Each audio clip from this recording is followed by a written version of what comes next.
Antarctica دنیا کا 5واں بڑا براعظم جو مکمل طور پر برف کی شیٹ سے ڈھکا ہوا ہے۔ آپ جانتے ہی ہوں گے کہ انٹارکٹیکا کو دنیا کا سرد ترین براعظم کہتے ہیں، لیکن کیا آپ جانتے ہیں کہ اس کو خشک ترین براعظم بھی کہا جاتا ہے؟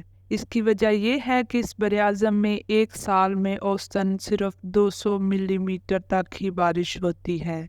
اس کی اکثریت ساحل کے ساتھ خشک وادیوں کا خطہ ہے جہاں ہزاروں سالوں سے بارش نہیں ہوئی، بہت سرد اور خشک ہے۔ آپ کو یہ جان کر حیرانی ہوگی کہ اس کو قطبی صحرا بھی کہا جاتا ہے۔ انٹارکٹیکا 14.2 ملین مربع کلومیٹر پر محیط ہے۔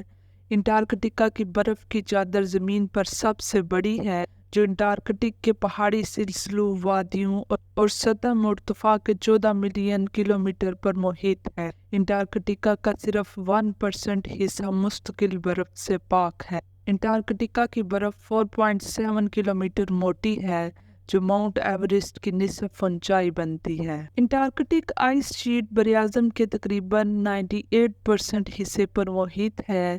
ماہرین کا اندازہ ہے کہ انٹارکٹیکا میں دنیا کی 90% برف اور زمین کی سطح پر موجود تازہ پانی کا 70% حصہ منجمد ہے۔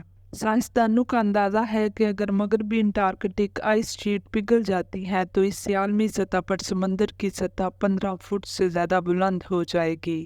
19ویں صدی تک براعظم انٹارکٹیکا کے وجود کے ٹھوس شواہد کی کمی کے باوجود انسان طویل عرصے تک یہ مانتے رہے تھے کہ دنیا کے نچلے حصے میں دوسرے براعظموں سے توازن قائم کرنے کے لیے زمین کی ایک بڑی مقدار موجود ہے۔ خیال کیا جاتا ہے کہ کیپٹن جیمز کوک اور اس کا عملہ انٹارکٹک سرکل میں داخل ہونے والے پہلے شخص تھے۔ اس کا بحری جہاز HMS ریزولوشن اینڈ ایڈونچر جنوری 1773 میں اس سرکل میں داخل ہوا، اس سے پہلے کہ وہ اپنی پہلی کوشش میں جزیرہ نما انٹارکٹک تک پہنچ پاتے۔ برف کی موٹی تہہ نے انہیں واپس مڑنے پر مجبور کر دیا۔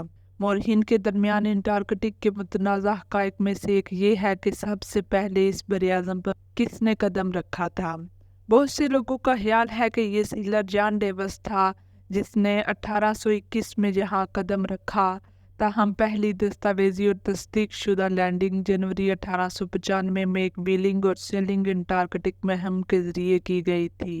ناروے کے لیونارڈ کرسٹینسن کی قیادت میں ایک عملے نے ایک چھوٹی کشتی اتاری جس پر ان کے جہاز کے 6 آدمی سوار تھے۔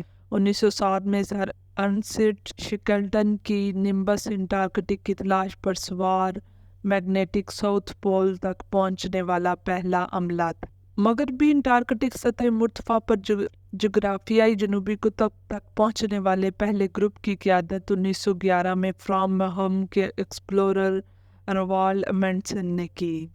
کہا جاتا ہے کہ انٹارکٹیکا ہمیشہ سے ایک برفیلی زمین نہیں رہی تھی جو برف کی چادر کی گرفت میں ہے۔ در حقیقت انٹارکٹیکا بھی کبھی اتنا ہی گرم تھا جتنا کہ آج میلبورن ہے۔ محققین کا اندازہ ہے کہ 40 سے 50 سال پہلے تک انٹارکٹیکا میں درجہ حرارت 62.6 ڈگری فارنہائٹ تھا۔ سائنسدانوں کو یہاں سے ایسے فوسلز بھی ملے ہیں جن سے ظاہر ہوتا ہے کہ یہ خطہ کبھی سرسبز جنگلوں سے ڈھکا ہوا تھا اور یہاں ڈائنوسار بھی آباد تھے۔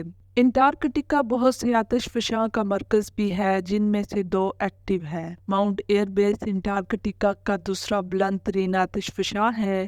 راس جزیرے پر واقع اس آئس باؤنڈ آتش فشاں میں کچھ انوکھی خصوصیات ہیں، جیسے آئس فوم رولز اور بٹی ہوئی برف کے مجسمے جو آتش فشاں گڑھے کے قریب وینٹوں سے نکلنے والی گیسوں کے گرد بنتے ہیں۔ ماؤنٹ ایئر بیس پر پہلی چڑھائی 1908 میں آسٹریلوی سائنسدان ایڈورڈ ڈیوڈ کی قیادت میں ایک ٹیم نے کی۔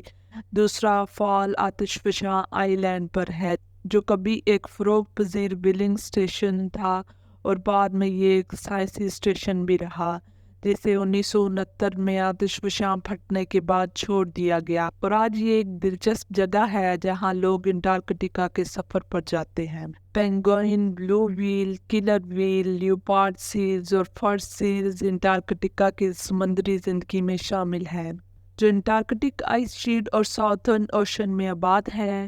خطے میں زیادہ تر سمندری زندگی اپنی بقا کے لیے براہ راست یا بالواسطہ طور پر کریل پر انحصار کرتی ہے۔